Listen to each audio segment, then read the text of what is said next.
La Unió Europea ha incorporat a la llista de plagues prioritàries la taca negra, una plaga que causa alteracions greus en la corfa dels cítrics fins al punt de no ser aptes per a comercialitzar-los.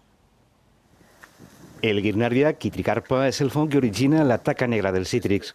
No n'hi ha tractament químic. Una plaga que la Unió Europea ha incorporat a la llista de plagues prioritàries. Implica que ante la hipotètica entrada de la taca negra a territori europeu, la Comissió Europea habilitaria una sèrie de medides, sobretot una dotació econòmica suficient per combatre la plaga i poder erradicar-la. Abans que això arribi, els agricultors reclamen que es facin controls més rigorosos de les importacions de països com Sud-àfrica on s'ha detectat. Que n'hi hagi inspeccions en orígens, reforçar els posts d'entrar, que sigui un dels criteris a l'hora de fer inspeccions en destino, que se tingui que aplicar el fred quan faci falta i així no ho demanden els tècnics, és a dir, que s'apliqui una sèrie de medides per evitar l'entrada de les plagues. Plagues com esta poden tindre un greu impacte econòmic, mediambiental i també en el sector citrícola.